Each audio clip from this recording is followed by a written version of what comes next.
Well,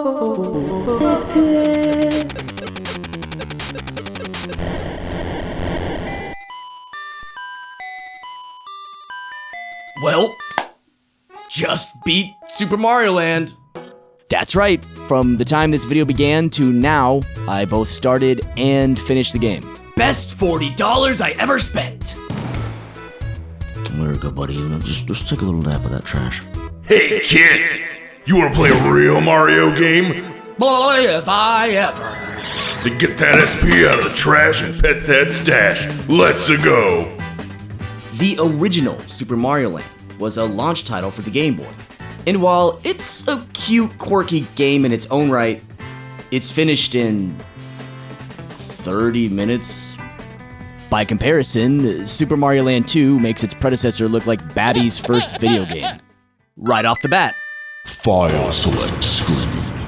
Yes, this game allows you and your girlfriend's boyfriend to switch off playing it. There's even a slick autosave feature after the completion of each level. One thing you'll immediately notice though, if you've played the original, is how claustrophobically close the camera tends to be in Mario Land 2. While this allowed Nintendo to make sprites and stage elements much more detailed, it suffers from what I like to call Sonic the Hedgehog syndrome. There's multiple instances where twice the amount of screen real estate would have helped prevent collision with upcoming obstacles or vision of objects above and beneath Mario. A slight compromise is created by the camera staying ahead of whichever direction Mario is running, but if there was one thing I'd fix, it'd be this. After completion of the first level, which by the way reintroduces Goombas and Koopas, none of this Nobicon or Chibibo bullshit, the game opens up to you.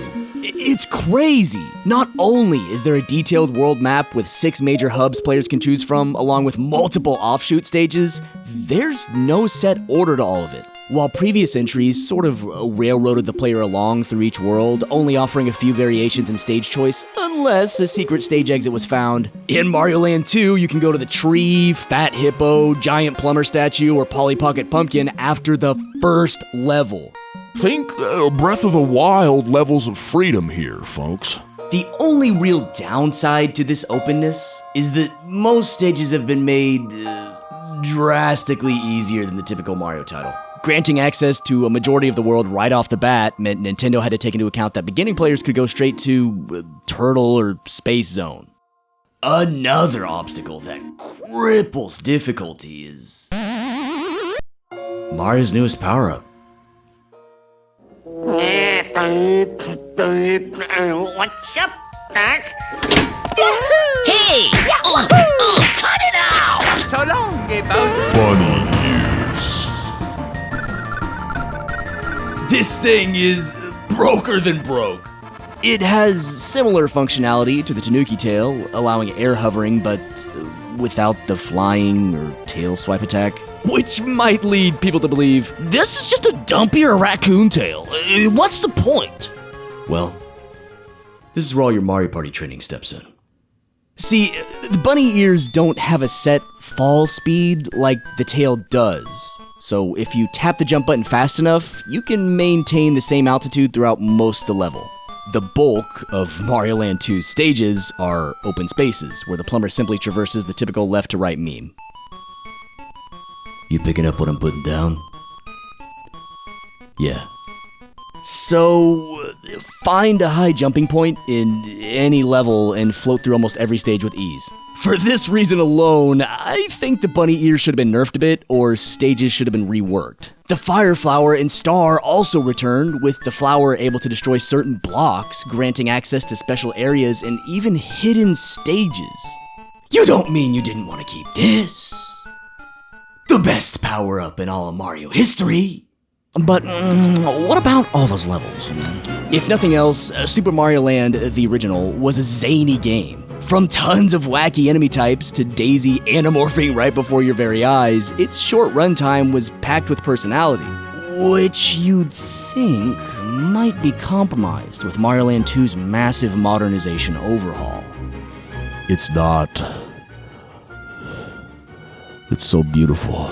Everything from the world map, hub worlds, and levels are packed with creativity and fun. We got a sea cows, Seizure the Hedgehog, rotating boiled eggs, fucking teddy bear on a beach ball. Most stages even follow the now famous and widely known introduce a concept, then build on it throughout the level. Which, I guess could have used a little work. Speaking of could have used a little work. That frame rate tastes so good. Thankfully, I don't mind it raw, so don't put it back in the oven. After easily defeating the 6 zone bosses and gathering their coins, and no, your eyes aren't deceiving you. One of them is the 3 little pigs. Is this the best portable Mario game ever? I think yes. The ancient door opens to Wario's castle. What the fuck? Wario's Castle is on a completely different level from anything else in Mario Land 2. Not only is it the longest level with no checkpoints, we have super precise platforming, hazards requiring split-second reaction time, cheap shots only avoidable through level memorization, and even floor traps. By the time you've cleared the castle and gotten to Wario, you'll most likely have memorized the level enough to do a respectable speed run of it. If I were to compare how much of a drastic difficulty spike this is to anything, it'd be ripping out a Kirby game and slapping in Ninja Gaiden for NES.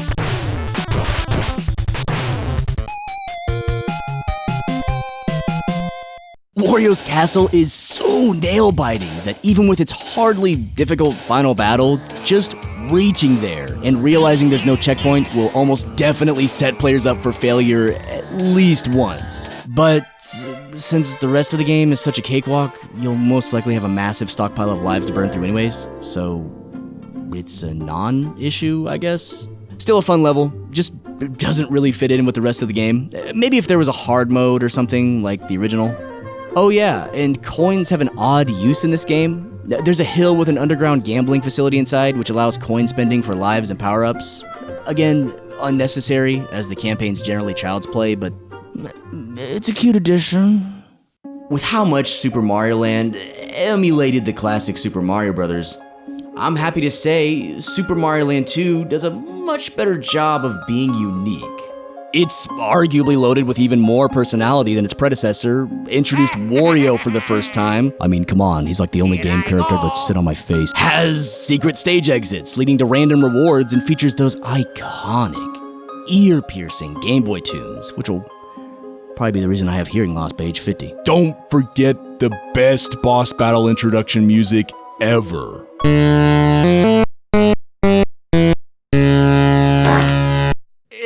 And you have yourself the most underrated portable Mario game ever.